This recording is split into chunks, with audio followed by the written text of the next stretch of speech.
testing you can do is this, okay?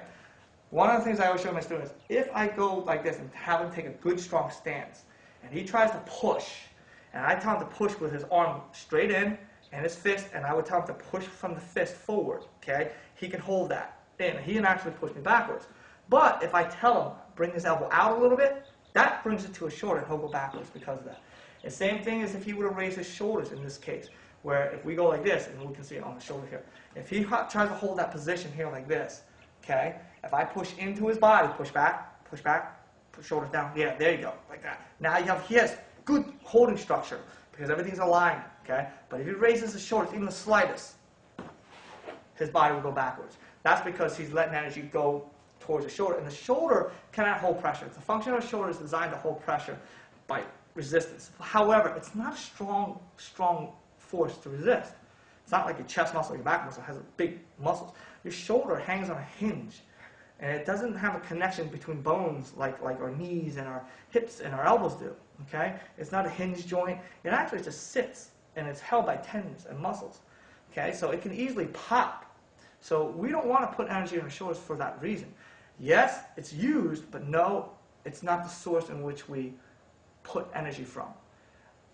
Our shoulders are used so we can bring the arm up, but we project it towards the hand and not into the shoulder. So we don't want this. If you see, my energy right now is coming from my shoulder here. That's wrong, okay?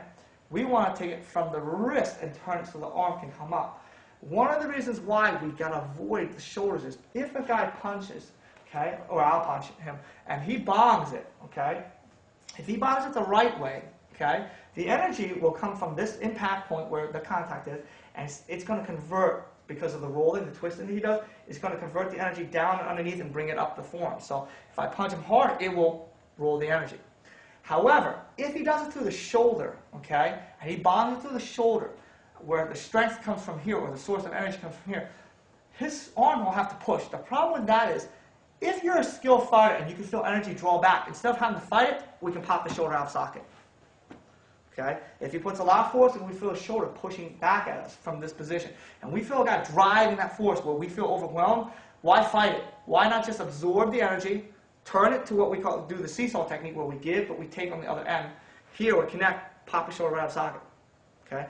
If you do it through the wrist, however, if I try to pop out of socket, I can't, because this energy is always coming back towards me from the forearm redirecting that force. But if he does it from the shoulder, he's committing, but he's not controlling. And that's the problem.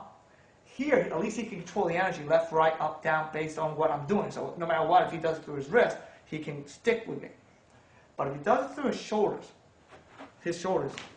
just pops. So we got to make sure it's not from the shoulders. Okay?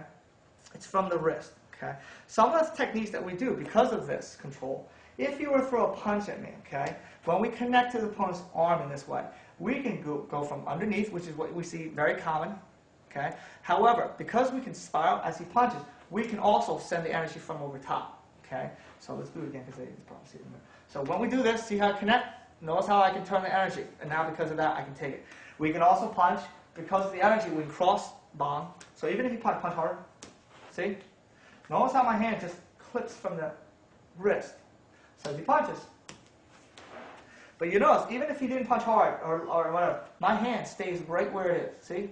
The energy, the excess energy, I should say, the opponent's making, is what makes it move.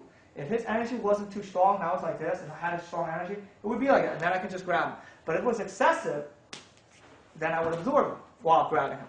So we want to make sure our wrists has that control. One of the practice drills that I would have you guys do is, through the wrist, we want to take this hand like this, and I want you to practice torquing underneath and up. So you see how I create that torquing from the thumb and the pinky here? We want to take the thumb, bring it in, take the pinky, bring it in, then point to the pinky, draw up, and let the thumb follow where the pinky is. And notice how my form moves up because of that. Okay? Notice how when I turn my hand, my elbow will go down.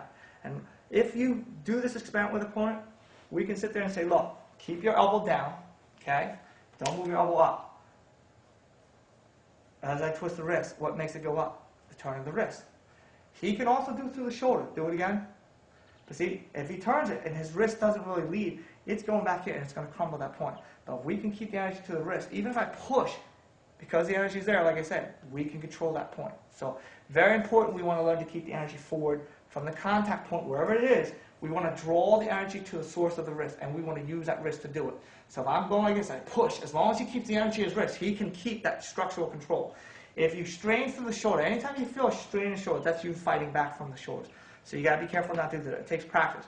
I will show you wrist drills in the future to do how to control the wrist, how to rotate your wrist better, how to move from the wrist, stuff like this. So when you learn how to move, you can take deflection circles like this, parries, hacks, ton, foots like this, and stuff like that. So when we do stuff like that, it's all within the frame, and it's all forward energy without ever pulling backwards so the opponent can't invade our space.